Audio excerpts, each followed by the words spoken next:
Blessings and welcome to today's Law Enforcement Daily Devotional.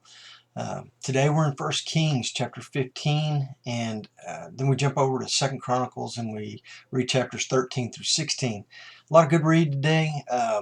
Again, we're in this kind of this thread that goes through Kings and Chronicles of rebellion, sprinkled in with some good kings that do some great things.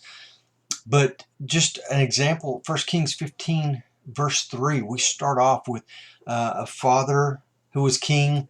He passes, his son takes over, and his son just kind of follows the example his father led. Father's an evil king, and the son becomes an evil king. We see a lot of this, but it's not always true. You know, sometimes we'll see the father was a bad, terrible, evil king, and just right off the top of my head, a good example, we'll see Hezekiah later on, and I really can't remember right now what chapter that's in, but it's down the road. But Hezekiah was a really good king. And then he had a son, Manasseh, and Manasseh was the most evil king. So, I mean, you know, you have this back and forth. And I want you to understand it is an individual choice whether you're good or bad. Just because your heritage and your history may not be good, you can turn that around like that and follow God and be good. But you also got to pass it down to your children, because it's really hard for someone who comes up behind you to be good if you're not leading by example. And we see all instances of this back and forth. In chapter 15 verse 3 starts off with an example of an evil king, and his son takes over, and his son is just as evil or more evil than his father was.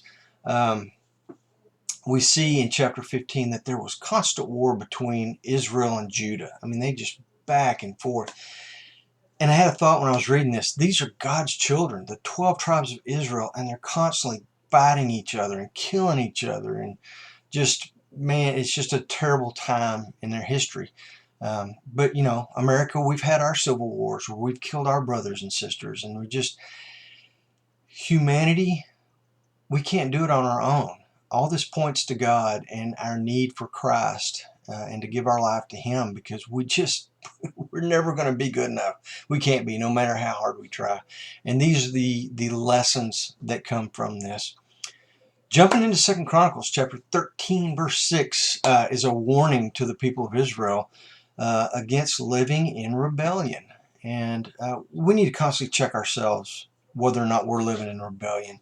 You know, whether it's rebellion to our boss at work or even at home. You know, if our wife or husband says something to us and it makes us angry, and we do little things here and there, and are not, you know, just living the way we should, and just getting away from a rebellion completely, then we really need to think about that and change our, you know, our attitudes basically. Verse 12 is a call to stop fighting and return to God. You know, stop this rebellion and let's get back to the worship of God. Chapter 14 verse 4, King Asa, man, he starts off as a really good king, and you know, it's encouraging after you read a couple of bad kings to read this really good guy comes along, and he's a good king, and he loves the Lord, and he follows the ways of God, and he destroys all the idols and all the places where they worship. But then it's really sad, and it's a good lesson for us that when you get down towards the end in chapter 16 verse 7, you see towards the end of his life he falls away from following God. Solomon was a great king and did a lot of great things, but at the end he fell away from God and he quit worshiping God. We've got to remember, this is not a sprint and we're done and then, you know, the rest of our life we're good. It's a marathon. It's a lifelong journey, and we have to stay in God's word until the day we die. We can't allow ourselves to live, you know, 20 years as a good person and then the last 10, 15, or even 2 years not following God, because we see this example and we want to finish well. So anyway, that's a lot of the stuff I got from First Kings and Second Chronicle read that we did today. Tomorrow there's a lot of reading tomorrow, and it's broken up. So we're going to read 1 Kings chapter 15, starting in 25, because we ended in 24 today. And we're going to read 15:25 through chapter 16, all the way to the end. we're going to jump over to 2nd Chronicles, and we're going to read 2nd Chronicles chapter 17 because it fits in between 1 Kings 16 and 17. Then we're going to go back and we're going to read 1 Kings 17. So 2nd Chronicles is kind of shoved in there in between this reading of 1 Kings. But anyway, we'll get some law enforcement takeaways from it, and I really look forward to seeing you back here tomorrow.